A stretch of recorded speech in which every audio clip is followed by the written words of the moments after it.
تو چہرہ اپنا یکسو ہو کر ایک طرف ہو کر دو طرف نہیں ہونا، مشرکوں کی طرف بھی ہو جا، موحدوں کی طرف بھی ہو جا، ان کے ساتھ بھی رہتے ان کے ساتھ بھی رہتے نہیں۔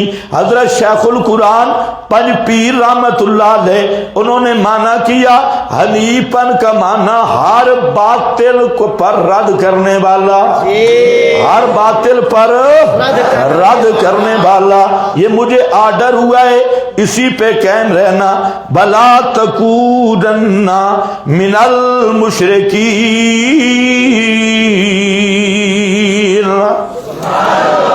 اور ہرگز نہ ہونا مشرکوں سے۔ من المشرکین، کون ہوتا ہے مشرک؟ کون ہوتا ہے مشرک؟ مشرکوں سے نہیں ہونا۔ مشرک کے سر پہ 12 سینگ ہوتے ہیں، ہاتھی جتنا وجود ہوتا ہے۔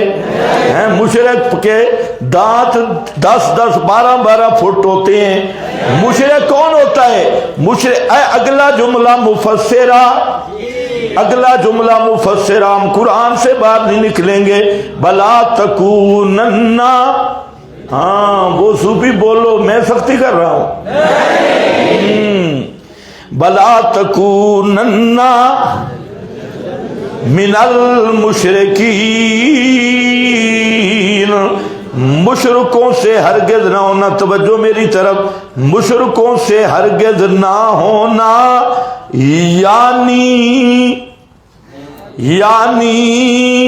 اللہ کے سوا کسی کو حاجتوں میں نہ پکارنا، یعنی اللہ کے سوا کسی کو، یعنی کس کا معنی کر رہا ہوں؟ واو، ہاں اوپر میں نے حوالہ بھی لکھ لیا تاکہ کوئی صوفی کو شک نہ پڑ جائے۔ یہ مظہری کا حوالہ لکھا ہوا ہے، عطفٌ تفسیریٌ، تمہیں تو پکا ہوا حلوہ مل رہا ہے نا۔ ہاں جب ہم نے حوالے ڈھونڈے تو بڑے مشکل تھے۔ عطفٌ تفسیری، یہ عطف تفسیری ہے، مزہ کر گی ایک عبارت 10 کروڑ کی عبارت ہے۔ جہاں مشرکین کی تفسیر ہو گئی کہ مشرک کون ہوتا ہے، مشرک وہی ہے جو یا رسول اللہ مدد کر کے پکارے قبر کے اوپر جا کے یا پاکستان کھڑے ہو کے، مشرک وہی ہے جو المدد یا رسول اللہ کے نعرے لگائے پاکستان میں سما کا عقیدہ رکھ کے یا نجف اشرف سما کا عقیدہ رکھ کے، مشرک وہی ہے جو اغثنی یا رسول اللہ کے نعرے لگائے، ادعو اللہ یا رسول اللہ انظر حالنا اسما کالنا، پاکستان میں سما کا عقیدہ رکھے یا مدینہ منورہ میں سما کے عقیدے سے پکارے، وہی کیا ہوتا ہے؟ مشرک۔ بلا تکونن من المشرکین ولا تدعو، یعنی مت پکار، من دون اللہ، اللہ کے سوا، من دون اللہ، اللہ سے واللہ، انبی کسی نبی کو بھی، کسی ولی کو بھی، کسی زندہ کو بھی، کسی مردہ کو بھی، ما لا جو نہیں، ینفعک ان دعوتہ، اگر تو اسے پکارے وہ تجھے نفع نہیں دے سکتا، بلا یضرک ان خذلتہ، اگر تو اس کی پکار چھوڑ دے وہ تجھے نقصان نہیں دے سکتا، فَإِن فَعَلْتَ، اگر تو نے یہ کام کیا، یہ کام قابل ذکر ہی نہیں ہے، غیر اللہ کو پکارنے والا کام یہ قابل ذکر ہی نہیں، اس لیے فرمایا ان فعلت، آنا کیا چاہیے تھا ان دعوتا، ان دعوتا، اوپر لکھا ہے ان دعوتا، کدھر؟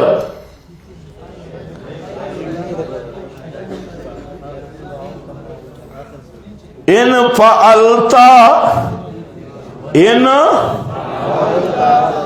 دعوتا، بل فعل کنایت عن دعا ہے، کانہ قیل فان دعوتا ما لا ينفع بلا يضر وكن عن ذلك على ما قيل تنبيها لشانه تنبیہاً علی رفعت مکانہ من ان ینصب الیہ عبادت غیر اللہ تعالی بلو فی ضمن الجملۃ شرطیہ روح المعانی ابو سعود ہے فرماتے ہیں اصل عبارت تھی ان دعوتا اگر آپ نے بھی پکارا کسی کو اللہ کے سوا حاجات میں مشکلات میں نافذار اور سمیع سمجھ کے آپ نے بھی پکارا تو آپ چونکہ پکار نہیں سکتے آپ کی شان بڑی بلند ہے اس لیے لفظ دعوتا کی جگہ پہ آیا فعلتا مانا دعوتا بھلا ہے اگر آپ نے بالفرض یہ کام کیا فَإِنَّكَ إِذًا مِّنَ الظَّالِمِينَ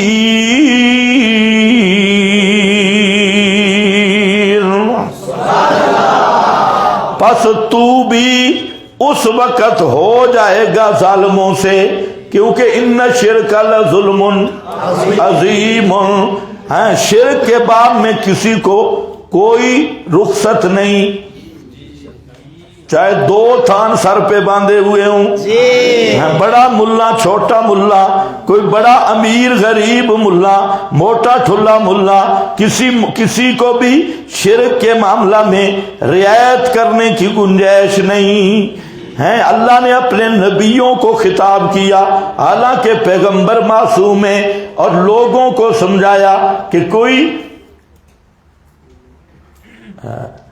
مولوی ہو نہ مولوی پیسے والا مولوی شرک کرے تو خیر صلی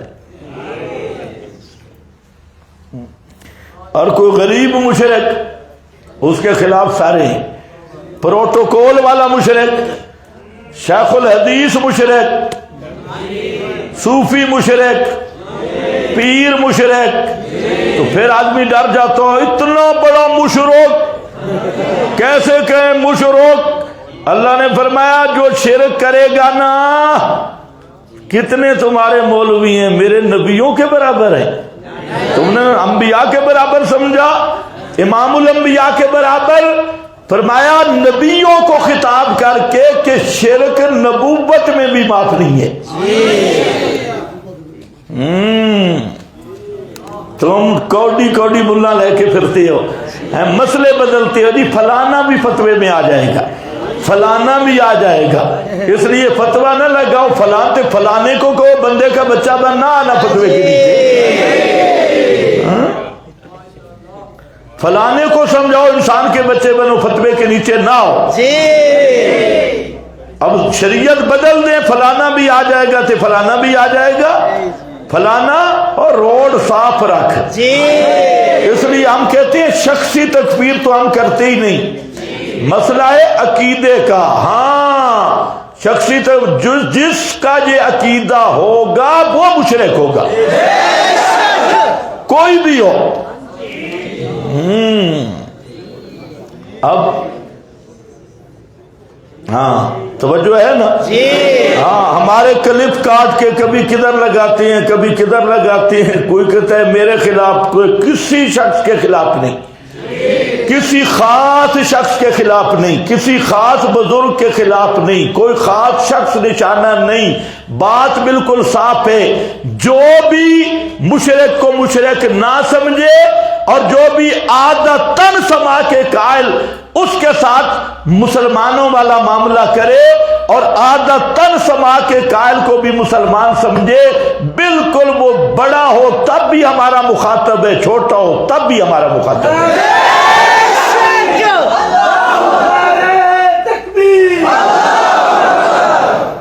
ہاں یہ الگ بات ہے کہ ہم شخصی تکفیر کے قائل نہیں ہیں اور نہ ہمارا یہ مقصد ہوتا ہے کہ فلانا مشرک تھے فلانا مشرک تھے فلانا مشرک یہ نہیں عقیدہ یہی ہے کہ ما فوق الاسباب سننا کس کی شان ہے صرف اللہ کی صرف اللہ کی اللہ کے سوا کوئی بھی ما فوق الاسباب سننے والا نہیں اور اگر کسی کے سما کا عقیدہ ہے تو وہ آدمی مشرک ہے اس پہ احکام المشرکین جاری ہوں گے چاہے کوئی بھی ہو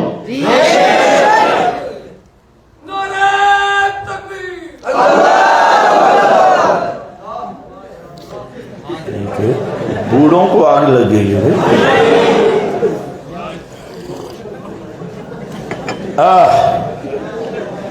بڑی رعایتیں کر لی ہم نے. بلا تکونن من المشرکین.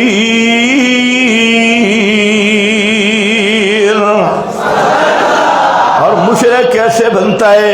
بلا یعنی بلا تدع من دون اللہ ما لا ينفعک ولا یضرک فإن فعلت. اگر بالفرض آپ نے بھی یہ کام کیا فإنک اذا من الظالمین وإن یمسسک اللہ بضر. اب پتہ چل گیا کہ فلا اعبدو ولیکن اعبد اللہ. اس میں مسئلہ تھا لا تدو ادعو لا تدو، یہ مسئلہ. اور اسی کی وضاحت کی بڑے عجیب انداز میں وہ بیان کر کے امرت ان اکون من المؤمنین. مومن وہ ہے جو یہ دین مانے. اور اسی دین کے بارے میں فرمایا اقم وجہک للدین حنیفہ. اور آگے فرمایا مشرکوں سے نہ ہونا. مشرک کون ہے؟ مشرک وہی ہے جو غیر اللہ کو پکارتا ہے. غیر اللہ کو نہ پکارنا. آگے کیوں؟ اب یہ دلیل آ رہی ہے اعبدو کی بھی اور لا تدعو کی بھی، کیونکہ مضمون ایک ہے. نہیں پکارنا اللہ کے سوا، اللہ ہی کو پکارنا ہے. دلیل کیا ہے؟ فرمایا وَإِن يَمْسَسْكَ اللَّهُ بِضُرٍّ. اگر پہنچائے اللہ آپ کو بِضُرٍ کوئی تکلیف، بِضُرٍ کوئی تکلیف، من ضرٍ من مرض کوئی مرض، او فقر جب کوئی فقر، فلا کاشف لہ عنکا فلا کاشف لہ عنکا کائنا من کانا بما کان. ابو سعود ہے یہ کائنا ما کانا من کانا بما کان. معبود دون معبود کی بھی کوئی جہاں فرق نہیں ہے. کوئی بھی ہو کائنا من کانا، کوئی بھی ہو بما کانا، اور کوئی بھی ہو من ذوی العقول ما غیر ذوی العقول، کوئی بھی ہو نہیں کھول سکتا اللہ مگر وہی اللہ. جیسے لا الہ الا ہو، لا کاشف الضر الا ہو، وَإِن يُرِدْكَ بِخَيْرٍ. اور اگر ارادہ کرے تجھے کسی خیر کا، کوئی خیر پہنچانا چاہے، فَلَا رَادَّ لِفَضْلِهِ فَلَا رَادَّ لِفَضْلِهِ کوئی رد کرنے والا نہیں، لِفَضْلِهِ اس کے فضل کو، یصیب بِهِ پہنچاتا ہے وہ، بلکہ پہنچاتا ہے وہ اپنا فضل جس کو چاہے اپنے بندوں سے. وَهُوَ الْغَفُورُ الرَّحِيمُ. اور وہی بہت معاف کرنے والا، رحم کرنے والا ہے. الرحیم. اب ذرا دیکھو اس پہ حاشیہ ہوگا فلا ان یمسسک اللہ بضر. ہاں، حضرت عبداللہ ابن عباس کی حدیث ہے. یہ حدیث پہلے میں نے آپ کو بتلائی، لیکن فرق تھا. الفرقان پہ بعض جگہ پہ عبارتیں آئیں گی، لیکن آپ نے خیال رکھنا ہے حوالہ اور ہوگا. پہلے یہ حدیث میں نے لائی تھی کس سے؟ روح المعانی کے عبارت سے. روح المعانی کی عبارت تھی، سید محمود آلوسی نے استعانت کے باب میں اسی حدیث سے استدلال کیا تھا. اب وہ حدیث اصل کتاب سے آ رہی ہے کہ وہ حدیث کیا ہے. حضرت عبداللہ ابن عباس فرماتے ہیں رکب خلف رسول اللہ صلی اللہ علیہ وسلم یومن فقال له رسول اللہ صلی اللہ علیہ وسلم یا غلام انی معلمک کلمات احفظ اللہ یحفظ کا، میں تجھے کچھ کلمات بتاتا ہوں وظیفہ، اس کو یاد کر لے، اللہ تیری حفاظت کرے گا۔ اور یا اس کو احفظ اللہ، اللہ پہ ہر وقت دھیان رکھ، پائے گا تو اپنے سامنے۔ وَإِذَا سَأَلْتَ فَاسْأَلِ اللَّهَ وَإِذَا اسْتَعَنْتَ فَاسْتَعِنْ بِاللَّهِ، جب بھی مانگ تو اللہ سے مانگ۔ یہ پیغمبر کریم کی دعوت اور اصلاح دیکھو، حضرت ابن عباس اپنے چچا کے بیٹے کو سمجھا رہے ہیں، تم بھی بچوں کو یوں تربیت دو، فَاسْأَلِ اللَّهَ، اور جب بھی مدد مانگے تو کس سے مانگ؟ ہاں، کیسے کٹر مشرک بے ایمان ہے، کہتے ہیں جی پیر جیلانی نے کہا ہے 11 قدم بغداد کی طرف چل کے مجھے پکارو، معرب باللہ، ہاں بے ایمانہ۔ ہاں بھئی، کیسے پیر کو بدنام کیا ہے؟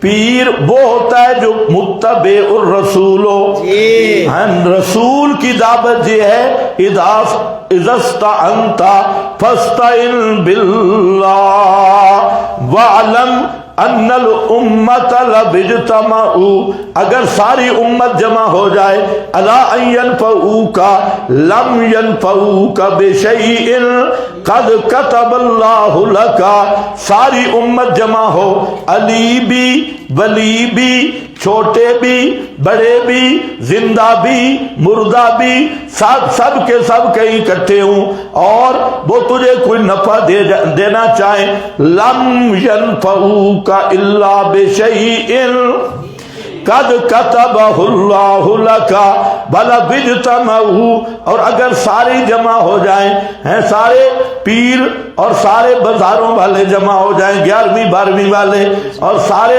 کوشش کریں پھونک مار کے تجھے اڑانے کی، نہیں اڑا سکتے، الا بشيء قد كتبه الله عليك رفعت الاقلام وجفت الصحف، کلمے اٹھ گئی، صحیفے خشک ہو گئے، اور عنبر رات، یہ حضرت مغیرہ بن شعبہ کے کاتب ہیں، یہ کہتے ہیں کہ مجھے حضرت مغیرہ نے ایک خط لکھوایا حضرت معاویہ رضی اللہ تعالیٰ عنہ کی طرف کہ ان النبی صلی اللہ علیہ وسلم کان یقول، آپ فرماتے تھے فی دبر کل صلاۃ مکتوبہ، ہر نماز مکتوبہ کے آخر میں آپ یہ فرماتے تھے لا الہ الا اللہ وحدہ لا شریک لہ لہ الملک وَلَهُ الْحَمْدُ وَهُوَ عَلَى كُلِّ شَيْءٍ قَدِيرٌ اللہم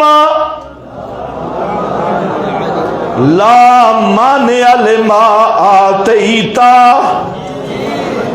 لا مانع لما آتیت، اللہ کوئی نہیں روکنے والا، لما آتیت جو تو دینا چاہیں، روکن والا جب نہیں کوئی نہیں، بلا موتی لما مناتا، اور کوئی نہیں دینے والا جس کو اللہ تو روک لے۔ یہ ہر نماز کے بعد کا وظیفہ ہے، دونوں طرح پڑھ سکتے ہو، سلام کے بعد بھی پڑھ سکتے ہو، لیکن دبر کا اصل معنی دبر شے من الشے، یہ قبل السلام ہے، لیکن بعد السلام بھی پڑھ سکتے ہو، کوئی مسئلہ نہیں ہے۔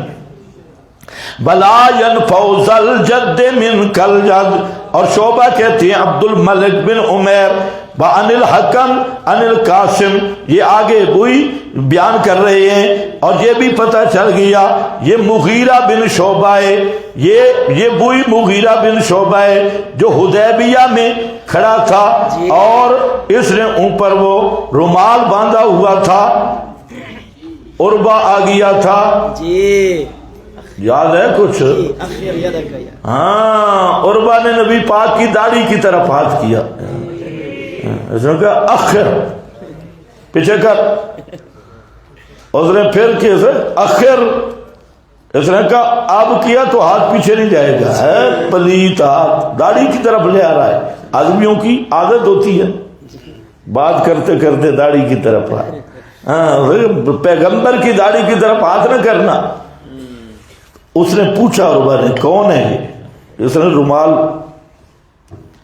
غزہ کے مجاہدین کی حالت بنی ہوئی تھی. غزہ کے مجاہدین اسرائیل کیمرہ لگا سکے بنا کے چہرے تو دیکھے، وہ چہرے نظر ہی نہیں آتے، بالکل آنکھیں موٹی موٹی نظر آتی ہیں، اندر کیا ہے کوئی پتہ نہیں.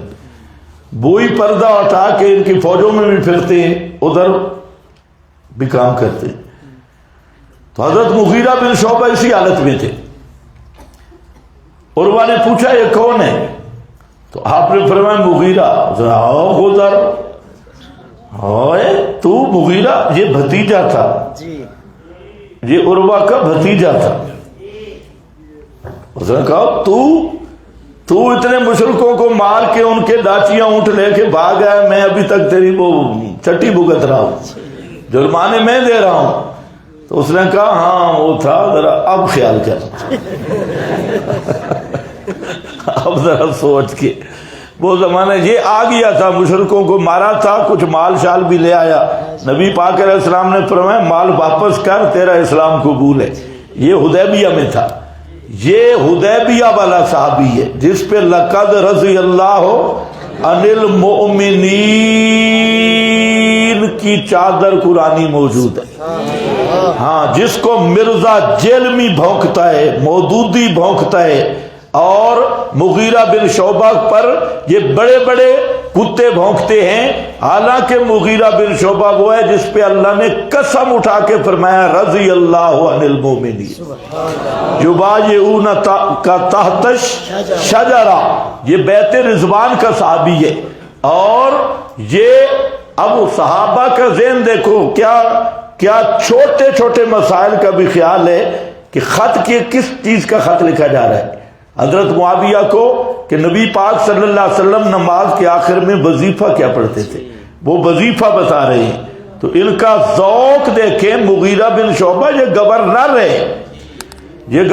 رہے اور بڑے مجاہد صحابی ہیں، اور یہ اس کے بصرہ کوفہ ان ایریوں کے یہ بڑے گورنر رہے، اور اتنا بڑا آدمی ہے.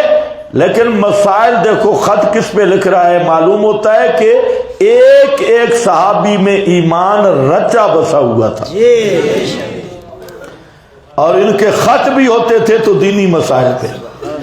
ان کی آپس میں خط و کتابت. امیر المومنین کو خط لکھا جا رہا ہے، گورنر لکھ رہا ہے، اور لکھ کیا رہا ہے کہ نماز کے ساتھ یہ وظیفہ بھی پڑھا کر. یہ ان لوگوں کی دینداری ہے. دیکھو یہ نبی کے صحابہ ہیں، اور یہ تو وہ ہے حدیبیہ کا صحابی.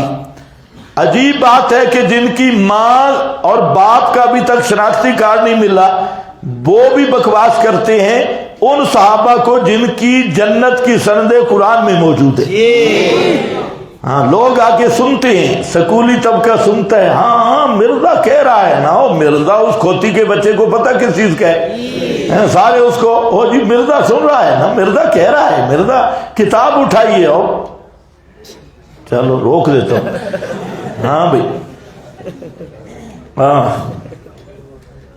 بلا ينفع ذا الجد منك الجد قال شعبہ. ہو گیا. آگے اگلی پیغمبر کریم کی ایک دعا دیکھو جی. اس آیت کی تفسیر بنتی ہے.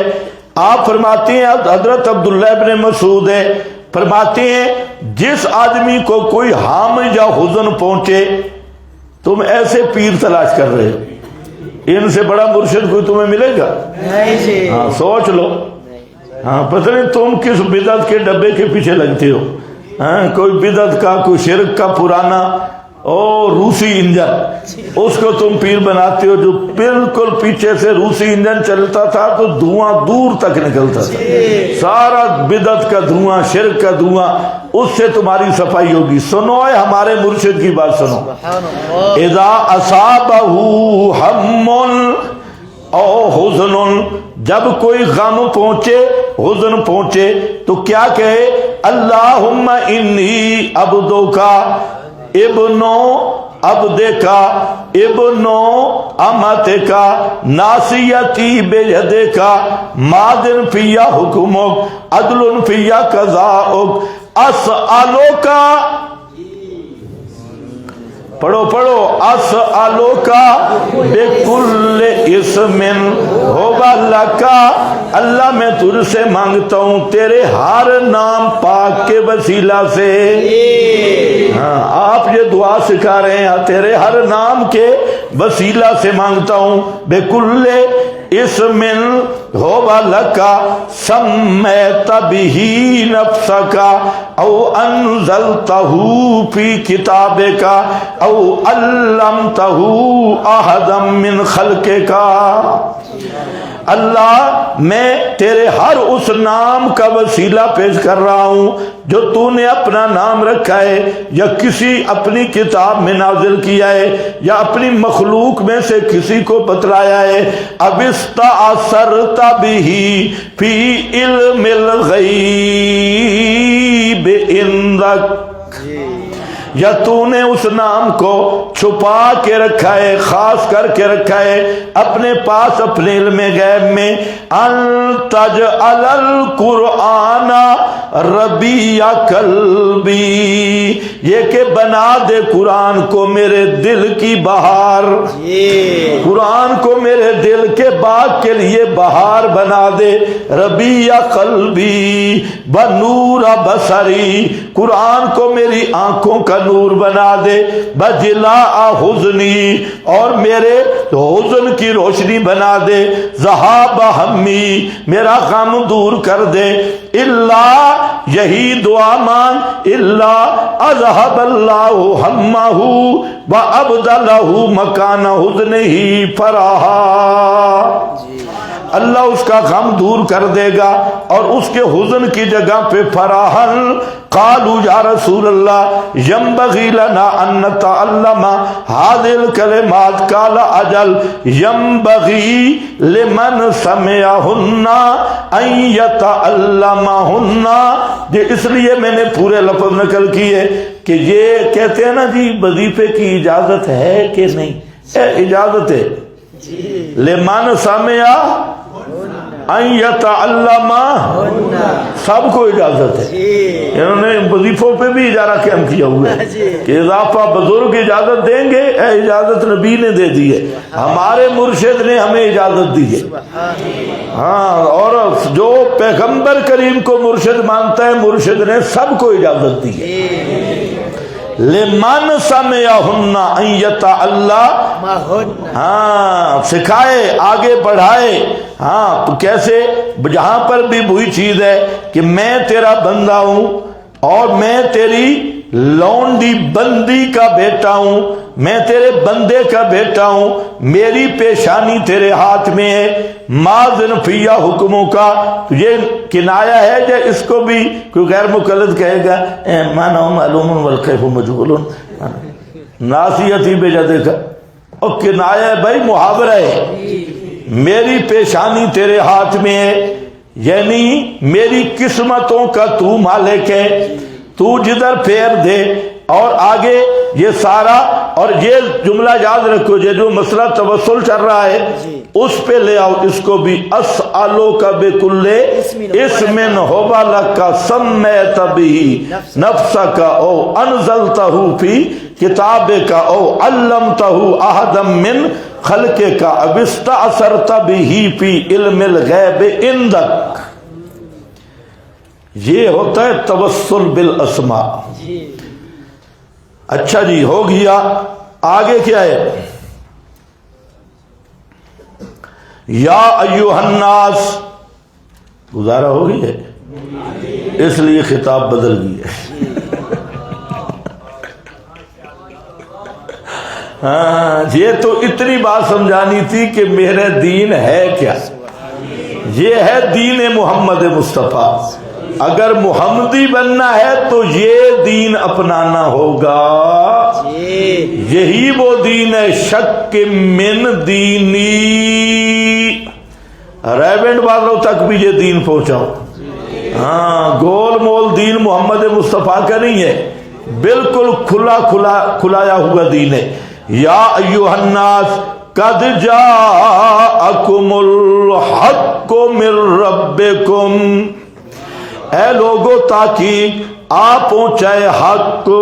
حق کے دو معنی ہیں، ایک اوپر لکھا ہے هو القرآن العظیم، اور دوسرا معنی اس کا سیاقی ہے، اور وہ کیا ہے؟ حق. فلا اعبد الذین تعبدون من دون اللہ، اسی کو دہرایا گیا.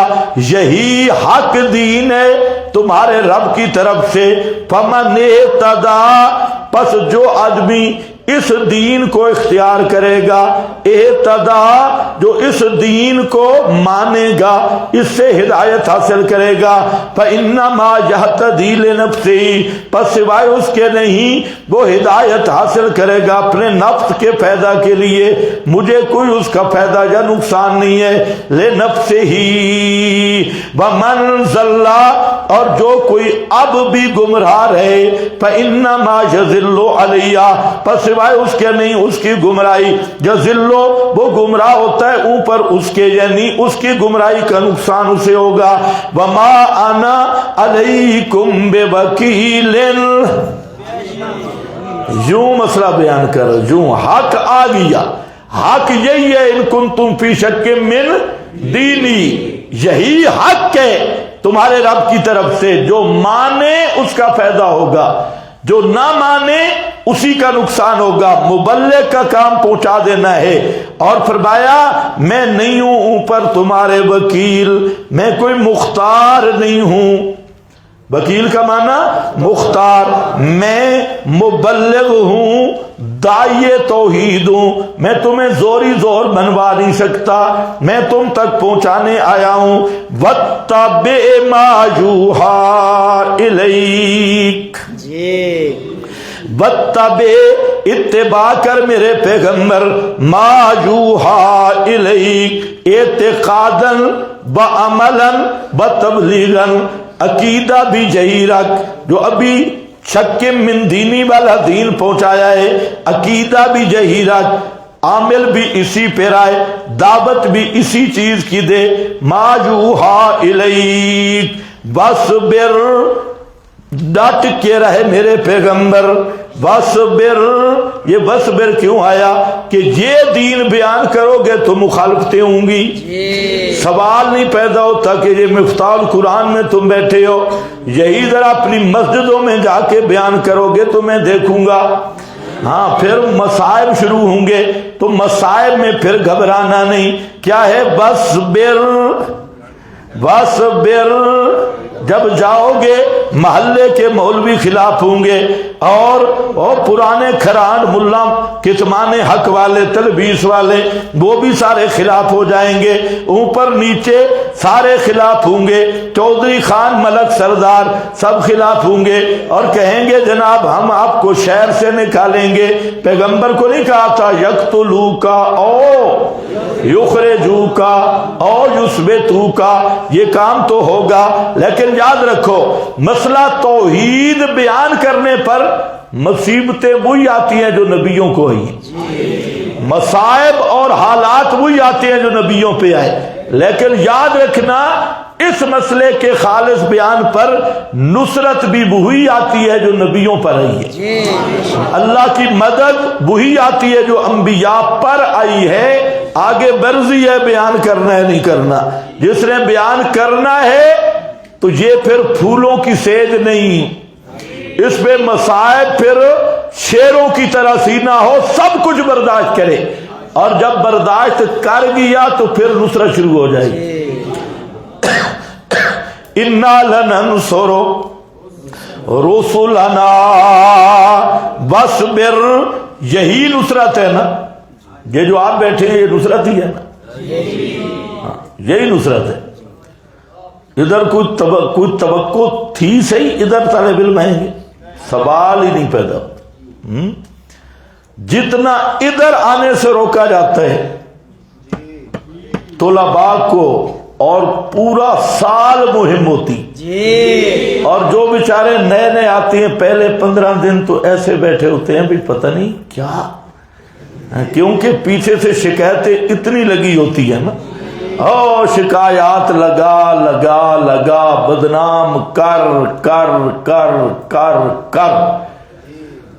تو ہم بھی ہر سال نہیں سوچتے ہیں کہ آئندہ سال طالب علم نہیں ہوں گے. ہاں تو پتہ نہیں یہ پھر آپ کدھر سے نکل آتے ہو, یہ بھی نہیں سمجھ آتی. یہ حیرانگی کی بات ہے بھئی, ہر سال بڑھ ہی جاتی, حالانکہ ہر سال آپ اندازہ کریں ہمارے اپنے ساتھی جو رکاوٹ بنتی.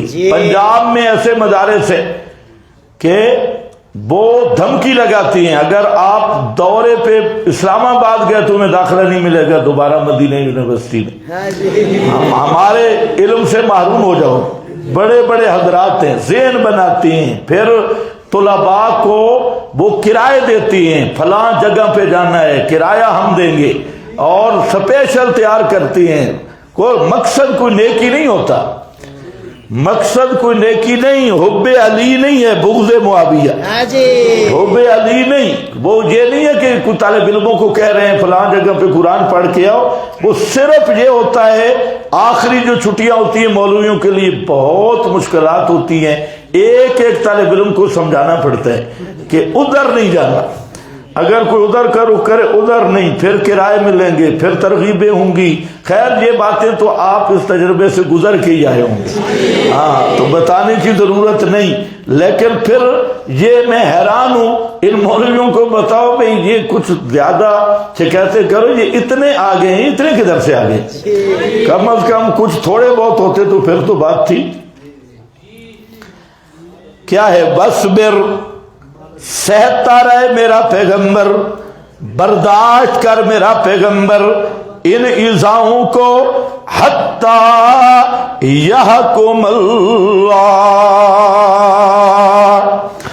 حتیٰ کہ فیصلہ کر دے اللہ. وہ فیصلہ تو ہوا ہے, فیصلہ نافذ کر دے. فیصلہ یہی ہے, هو الذی ارسل رسولہ بالہدی ودین الحق لِيُظْهِرَهُ عَلَى الدِّينِ كُلِّهِ وَكَفَىٰ بِاللَّهِ شَهِيدًا. یہ فیصلہ ہو چکا ہے کہ یہ لوگ کیا ہیں کہ یہ یریدون ان یطفئوا نور اللہ واللہ متم نورہ ولو کرہ الکافرون.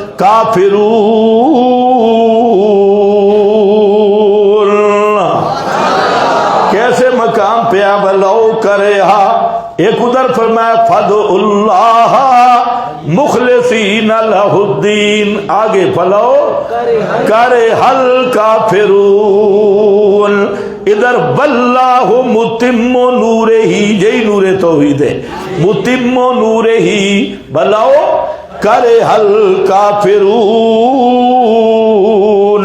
یہ فیصلے ہو چکے ہیں. اور حتی یحکم اللہ, یہ فیصلہ کب شروع ہوگا؟ اظہار اور غلبہ دین کا, کہ اوپر آ جائے گا حکم قاتل, یہ حکم آئے گا جہاد والا. اس وقت تک صبر کر کے رہے, جہاد کا حکم آنے دے اور پھر مشرکوں کو ذبح کرنا شروع کرنا ہے.